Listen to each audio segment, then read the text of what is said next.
कलयुग में तो भगवान के भक्तों की ही विशेष प्रधानता है। यद्यपि सभी युगों में भगवान के भक्तों का प्राधान्य है, परंतु कलयुग में भक्ति मार्ग सबके लिए सुलभ है। ज्ञान मार्ग सबके लिए सुलभ नहीं है। ज्ञान मार्ग बहुत कठिन है।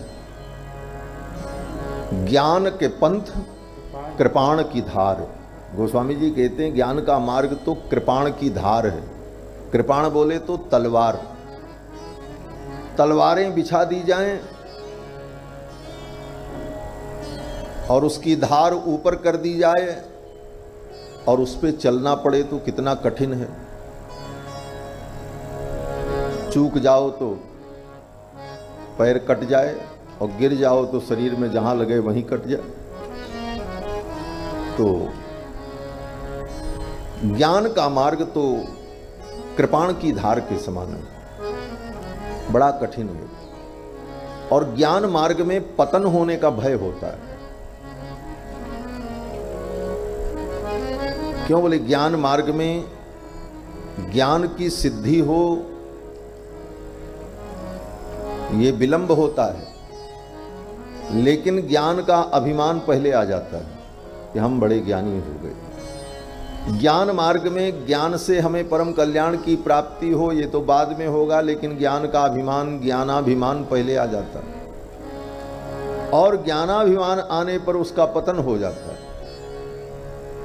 श्री गोस्वामी जी महाराज वर्णन करते हैं रामायण में कि जब चारों वेदों ने भगवान की स्तुति की तो चारों वेदों ने कहा भगवान से, हे प्रभु, जे ज्ञान मान विमत्त तव भव हरणि भक्ति न आदरी, ते पाई सुर दुर्लभ पदादपि परत हम देखत हरि।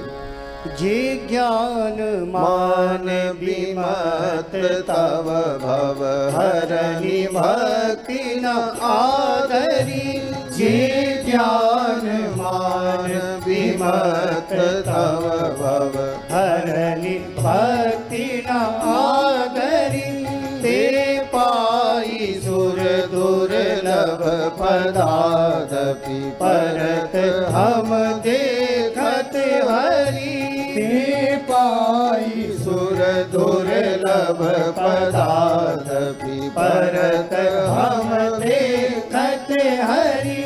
ये ज्ञान मान विमत तव भव हरणि भक्ति न आदरी। ये ज्ञान मान, ये ज्ञान मान, ये ज्ञान मान। ज्ञान हमारे हृदय में दृढ़ हो ये तो बाद में होता है, लेकिन ज्ञान का मान अभिमान पहले आ जाता है। इसलिए ज्ञान में पतन होता है। सबका नहीं होता, लेकिन अधिकायत ज्ञान में पतन ही होता है। दूसरा मार्ग जो कर्म का मार्ग है वो बड़ा कठिन है। कर्म मार्ग के सभी अधिकारी नहीं होते। पहली तो यही विडंबना है। कर्म क्या है? आज लोग कर्म की बातें कर लेते हैं। बोले गीता में भगवान ने कहा है कर्म करो, हम भी कर्म कर रहे हैं। लेकिन गीता में भगवान ने कौन सा कर्म कहा है, उस कर्म का स्वरूप क्या है, इस पर विचार नहीं करते। गीता में जिस कर्म की बात भगवान ने कही वह कर्म वैदिक कर्म, वर्णाश्रम धर्म है। अपने अपने वर्ण और आश्रम के धर्म का निष्काम भाव से अनुष्ठान करना अपने जीवन में, ये कर्म योग है। अपने अपने वर्ण और आश्रम के धर्म को निष्काम भाव से भगवान की प्रीति के लिए करता रहे और उसी कर्म में लगा रहे, वो कर्म मार्ग है। बड़ा कठिन है। आज स्थिति ये है कि वर्णाश्रम ही धीरे धीरे समाप्त हो रहा है। इस कारण से वर्णाश्रम कर्मों के अधिकारी भी अब कोई नहीं रहे। आज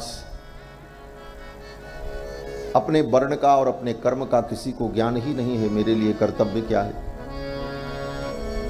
तो फिर जब अपने स्वरूप का ही ज्ञान नहीं है तो कर्म कहां से करेगा, कौन सा कर्म करेगा। और वो कर्म कितने कठिन हैं, बोले प्रातः काल से लेकर शयन पर्यंत इतने कर्मों का विधान वेदों ने कहा है। अपने अपने वर्ण के अनुकूल उन कर्मों को तुम करो। सवेरे उठो, सबसे पहले भगवान का स्मरण करो, फिर अपने हाथ को देखो, फिर पृथ्वी को प्रणाम करो, फिर शास्त्र की विधि से शौचाचार करो। शौचाचार में कितने बार हाथ में मिट्टी लगानी है, कितने बार पैर में मिट्टी लगानी है, उन सारे कर्मों का संपादन करो। फिर सब करने के बाद पवित्र तीर्थ में स्नान करो। तीर्थ में स्नान करने के बाद तीर्थ तर्पण करो। फिर उसके बाद स्नानांग तर्पण करो। स्नानांग तर्पण करने के बाद संध्या वंदन करो। संध्या वंदन करने के बाद फिर तर्पण करो। पितृयज्ञ करो, ब्रह्म यज्ञ करो। इसके बाद स्मार्त होम करो, फिर श्रौत यज्ञ करो। फिर ये सब करते करते मध्याह्न हो जाए तब मध्याह्न संध्या करो। और फिर उसके बाद स्वाध्याय प्रवचन में लग जाओ।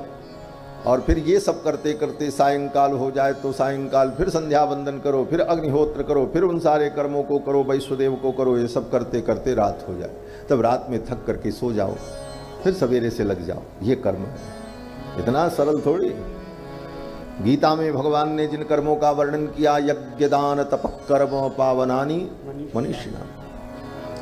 यज्ञ दान तप, ये जो सारे कर्म हैं ये मनुष्यों को पवित्र करने के लिए हैं। न त्याज्यम कार्यमेव तत्, भगवान कहते हैं इसका त्याग नहीं करना चाहिए, इसे करना ही चाहिए। भक्त को भी यथाशक्ति करना चाहिए। क्यों? बोले इन कर्मों से हमारे अंतःकरण की शुद्धि होती। तो कर्म मार्ग भी बड़ा कठिन मार्ग है। इस कलिकाल में भक्ति का मार्ग सभी जीवों के लिए खुला हुआ है।